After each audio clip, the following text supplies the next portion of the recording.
Hey Divas, welcome or welcome back. It's your girl Keisha here with another video, and today, Diva, we're going to close out the first week of March to see how I did, how much I spent, see if I was on track with my budgeting. So if you like sinking funds, savings, challenges, cash stuffing, planning, any and all things that have to do with your money, girl, don't move.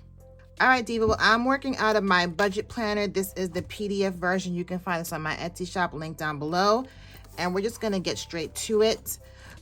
Today's video is not gonna be too detailed because I've done quite a few of these paycheck breakdowns. So if you wanna see like a real, like thorough, me starting from scratch, I will link my recent one, which might have been from February, down below so you can see that.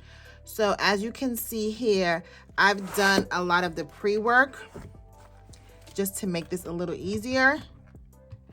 And what the pre-work means is that I just went in and filled in the actual. So the whole thing about a budget is writing down your projected expenses, right? What do you plan on spending during a certain time period? So my first week of March was from the 1st through the 6th. If you're new here, I get paid once a month. So it's important for me to budget weekly, and I can kind of decide on what my pay periods are going to be. So I did the 1st through the 6th because, as you can see, I have a ton of bills these first few days of the month. And then what I do is I budget in one color, and then I come back in the actual column and put the actual amounts in. Another step that I do is that I track my expenses. So this is my expense tracker. So this is where I actually come in when the transactions hit my account. I come in and I write it down, and then I use the highlighter method. The highlighter method is simply just using one specific color per category. So all my subscriptions are in one color. Anything that has to do with my kids are in one color. Anything that has to do with my home, my mortgage, sanitation, electricity, all of those things I consider my home category. Debt just makes it very easy for the eye for me to come in and see where I've been spending my money. Okay, so those are the steps I do with my weekly budgeting. That's why it's important. I don't know if I've ever shared this with you guys, maybe when I just did my flip through, but I have this money routine. I might just go ahead and list this on Etsy. You can download it if you want to have something to go off of. Like if you have a routine for your kids, your house, your meal planning, everything else, you should have a money routine. And here it talks about your annual, quarterly, monthly activities, weekly, and then down to the daily. So for daily, I check all my bank accounts, I update my expense tracker, and then I update the actual column on my budget worksheet. So this is exactly what I do. So every day, every night, at the end of the day, whenever you feel fit, whatever works your schedule, I'll just come in, write down what transaction I have for the day. Like if you can be consistent and just spend 5 minutes a day to do this, it will not be overwhelming. I find it overwhelming for me when I wait until like the end of the week and then I'm trying to catch up. But if I can just take a few minutes every day to check all my accounts or wherever my transactions are coming through and writing it there, it really is not a lot of work. And then obviously I just want to balance it against what I budgeted for that time period. So that's pretty much my money routine. So like I said, I went ahead and I filled in all the actual numbers. I didn't add anything, total anything up. So I'm going to do that here with you guys now and see if I'm on track or how far off I was, if anything. So first, let's just see. I budgeted my projected income to be $14,373. So let's see how close to that I was.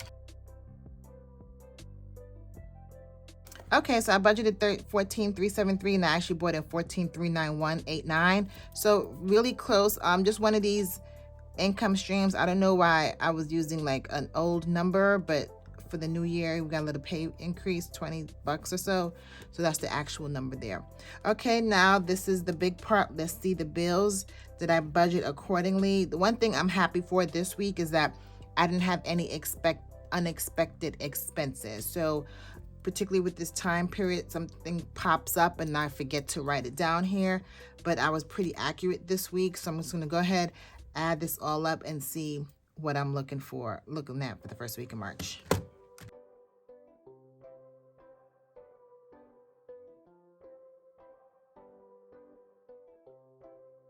So my projected bills, well, my actual bills for the first week of March, I spent $5,733.11, and I projected $58.02, so that's good. Like I mentioned before in previous budgets that I like to pad my numbers a little bit just to give it a little space, and I always round when I'm budgeting because it just makes it easier for the math. So you can see here for Netflix, I put 23, but it's really 22. From one of my insurances, I said 99, but it's really 98.73. So all those little differences do add up. So now that leaves me with $8,658.78. So we're going to go ahead and bring that down.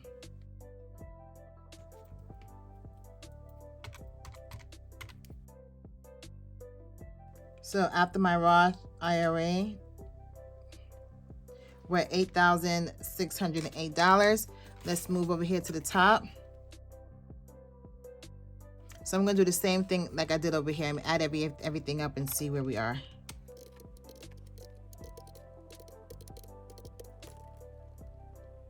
Okay, so for this variable expense, you're going to see a really big drastic difference from what I budgeted to what I've actually spent. If you didn't see my previous video, I recommend you go back and see me setting this up. But for the variable expenses, a lot of these categories are budgeted for the entire month, like my groceries, household, travel. These are all big ticket numbers. My puppy's crying, guys. That I plan on spending for the month. So I didn't spend a lot during the first week of March. So I only spent $770.72, whereas I budgeted $3,335. So what does that mean? Does that mean that I'm not spending this money? No, it just means I didn't spend it for the first week of March. So when I set up my budget for the second week of March, I'm going to roll over some of this. So for like next month, my budget for $700 in household, since I didn't spend $700, more than likely I'm going to roll over that $700. The same thing with the groceries. I budgeted $450, but I only spent $156.15 this week. So I will roll over that difference into my next week's budget. Okay. Let's go ahead and move down. Okay, real quick. There were a couple categories that I did go over. Like I went over in gas. I budgeted 80, but I actually spent 97. That's the only one I went over. And then also when I did my cash stuffing, it was a last minute decision, but I did split up miscellaneous and coffee. I decided to put coffee back into my weekly expenses because your girl be outside and that 99-cent McDonald's app coffee be hitting, all right? I just wanted to make sure that I was actually accounting for it the right way. So I just went ahead, instead of redoing my entire budget, I just split that in half and put $5 to coffee and $5 towards miscellaneous. All right, back down here. Again, I took out all the money for my month ahead savings challenges, etc. So it's $750. That leaves me with $7,088.03. Let's bring this down here. Okay, so I did make that extra debt payment like I said I was going to do, and I Georgia tax $125. So that is good. I'm glad I did that. And now my rollover, I budgeted $4,311, but I actually am rolling over $6,963.03. So that's what I'll be starting off my next week of March with. That will be the budget. So for here, I'll just show you.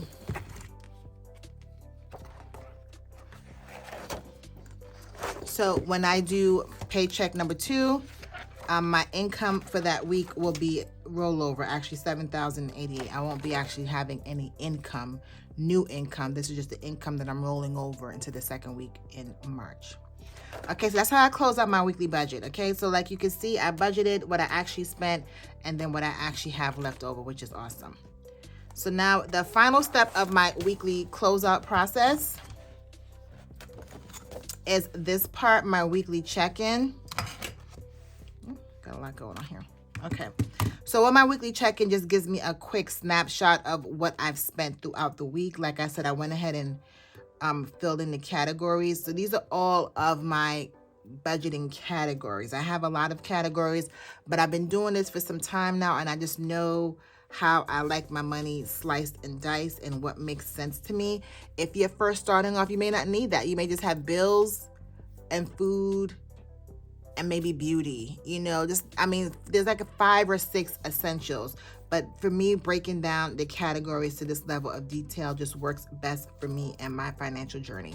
So what I'm gonna do is, now this is where the expense tracker comes into play. Okay, and where the highlighter method comes into play.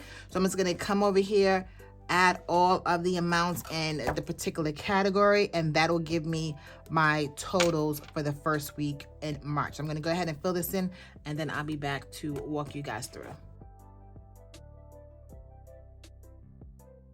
And some of these categories are already completed here. So my income, instead of me going to here and writing down all my income, I could just come right here because it's the same total, right? Same thing for groceries. I can see right here what I've spent in groceries. So these are some of the categories. I don't necessarily have to add up the numbers because I already did the work. So these are pretty much my available expenses, the money I had in my wallet. So not everything else on my major categories. Other major categories, so I'll have to come and count up each of the categories here. So I'm gonna do that. Side note, one thing about having the disc, I could just pull this out. Sometimes I forget, girl. And just bring it over here so I don't have to go back and forth. That's the one beauty of having the disc bound system.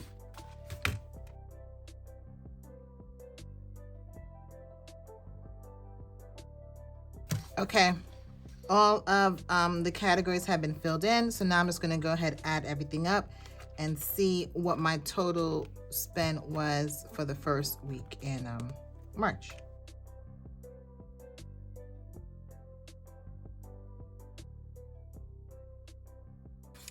Okay, so for the first week, I spent $7,071. Next, the last part we have to do is check my wallet to see what my wallet is looking like versus what I said I spent, okay? So for groceries, I spent $156.15. I think it might be easy if I go back to my actual budget page. Okay, so I budgeted in groceries $450. Put my calculator here, you guys can see. So I budgeted $450 minus, and I spent $156. Anytime I have change, I just round up. So 450 minus 157 equals 293. Let's see if I have 293. 100, 200, 20, 40, 60, 80, 90, 1, 2, 3. Yep. 293. So this I'm going to keep, obviously, for the rest of the month. Eating out, I budgeted $60. I spent $55.49, so I have $5 left. This is fine. I'm going to take this out, put this towards my savings challenge. Household, I budgeted $70. I only took out $45 and I didn't spend anything. Okay, so I'm going to leave that in there because I got work to do. So I'm not going to just put this towards savings quite yet. So we'll keep that in here. Beauty, I budgeted for the entire month $150. I spent $72, so I spent all the money I had cash stuffed in here. Gas, I told you I went over, so I don't have anything left. Miscellaneous, I have this, I spent $4.11, so I do have $1 left. I'm going to take that out. And coffee, I spent $3.18, so I have $2 left. Okay, so this week is a light rollover week, 5, 6, 7, 8, but we will take it. I'm gonna put this in my rollover envelope. This is my rollover envelope. Put this in here, and when I do a cash stuffing, I use my rollover money for my $5, $10 savings challenge, my 52-week, and my 100 envelope. That's what I use my rollover money for, those particular envelopes. So we will go ahead and stuff that later. I don't have much this week, so I might wait to the end of the second week to see if I have a little bit more rollover, and then I'll add a little bit more to that. All right, Diva, I didn't think today was gonna be a long one, but it ended up being a little longer. I don't know, depending how I edit, how it looks. But again, it's important to come back and check your work. You don't want to do all that work, spend all that time budgeting, and then not really seeing, one, if your budgeting is accurate, and two, where you're spending your money. So I highly recommend that you do so. If you're new to budgeting and you want a simple system, I have my 90-day budget workbook. It's very simple. It's exactly this. This one, I just did a printable version so I can have the entire year. But this is 90 days. You know, you can use it every quarter, every 3 months, whatever you want to do. It's the same exact pages in here. You see we did the paycheck breakdown, the weekly check-in we just did. So everything that this planner has, this one has. If there's some pieces to this planner that you like because you already have a planning system, then you can go ahead and download this on my Etsy shop. So like always, I want to thank you so much for staying to the end. If you haven't subscribed, I would love to have you part of the family. It's free for you, but it means so much to me. And like always, I'll see you in the next one. Later.